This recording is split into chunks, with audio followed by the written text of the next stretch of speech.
എല്ലാവർക്കും കഥകൾക്ക് ഇഷ്ടമല്ലേ? ഇന്ന് ഞാനൊരു മലയാളം കഥ പറഞ്ഞു തരാം. അതിനു മുൻപ് എന്റെ വീഡിയോ ആദ്യമായിട്ട് കാണുന്നവരാണെങ്കിൽ please like, share and subscribe. നമുക്ക് കഥയിലേക്ക് കടക്കാം. നമസ്കാരം. വിശപ്പ് സഹിച്ചവരെയും പച്ചവെള്ളത്തിന്റെ മധുരം വരെ കഴിയുള്ളൂ എന്നൊരു ചൊല്ലുണ്ട്. നാം എന്തു സമൃദ്ധിനായിട്ടാണ് ജീവിക്കുന്നത്. നമുക്ക് ഇഷ്ടമുള്ള ഭക്ഷണവും വസ്ത്രവും ആവശ്യാനുസരണവും ലഭിക്കുന്നു. എന്നാൽ ഇതൊന്നും ലഭിക്കാത്ത കുറേ കുഞ്ഞുങ്ങൾ നമ്മുടെ ചുറ്റുപാടും ജീവിക്കുന്നുണ്ട്.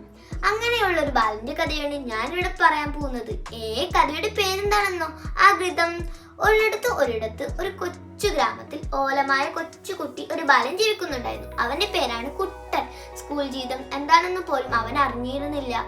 ഒരു നേരത്തെ ഭക്ഷണം കഴിക്കാത്തപ്പോൾ പോലും പഠിക്കാനുള്ള ആഗ്രഹം അവന് വലുതായിരുന്നു. അവന്റെ വിഷമം കണ്ട് തന്റെ അമ്മ അവനൊരു സർക്കാർ സ്കൂളിലേക്ക് ചേർത്തു. സ്കൂളിൽ ചേർന്നപ്പോൾ എല്ലാവർക്കും പുതിയ ബാഗുകൾ, ചെരുപ്പുകൾ ഇതൊക്കെ കണ്ട് കുട്ടന്റെ മുഖത്തേക്ക് നോക്കാൻ തന്റെ അമ്മക്ക് കഴിഞ്ഞില്ല.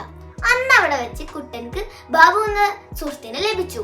അവൻ വലിയ ധനികനായിരുന്നു. ഒരു ദിവസം കുട്ടൻ ബാബുവിനോട് ചോദിച്ചു, നിന്റെ വീട് ഓടാണോ ഓലയാണോ? ബാബു പറഞ്ഞു, മാളികപ്പുറമുള്ള വീട്.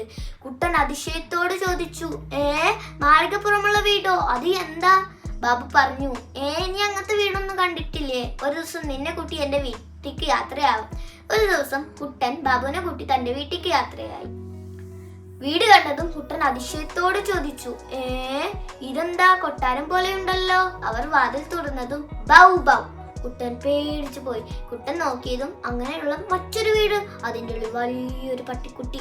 പട്ടിക്കുട്ടിന്റെ അടുത്ത് വലിയൊരു പാത്രം നിറയെ ഭക്ഷണം. ഇത് കണ്ടത് കുട്ടന്റെ വായിൽ വെള്ളം വന്നു. ഒരു ദിവസം സ്കൂൾ ടീച്ചർ എല്ലാവരോടുമായി ഒരു ചോദ്യം ചോദിച്ചു, നിങ്ങൾക്ക് ഭാവിയിൽ ആരാവണം? കുട്ടൻ ഉറക്കെ വിളിച്ചു പറഞ്ഞു, എനിക്ക് ഭാവിയിൽ ബാബുവിന്റെ വീട്ടിലുള്ള പട്ടിക്കുട്ടി ആയാൽ മതി. ഇത് കേട്ടതും എല്ലാവരും ചിരിക്കാൻ തുടങ്ങി. എന്നാൽ ചിരി അധികം നേരം ഉണ്ടായിരുന്നില്ല. കുട്ടന്റെ അവസ്ഥ മനസ്സിലാക്കി സഹപാഠികളും അധ്യാപകരും അവനെ സഹായിച്ചു. കുട്ടൻ കഷ്ടപ്പാടിലൂടെയും ദാരിദ്ര്യത്തിലൂടെയും പഠിച്ചു ഉയരത്തിലെത്തി.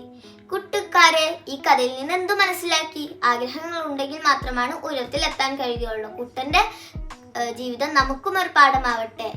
നന്ദി, നമസ്കാരം. ഇന്നത്തെ വീഡിയോ ഇത്രയേ ഉള്ളൂ. നിങ്ങൾക്ക്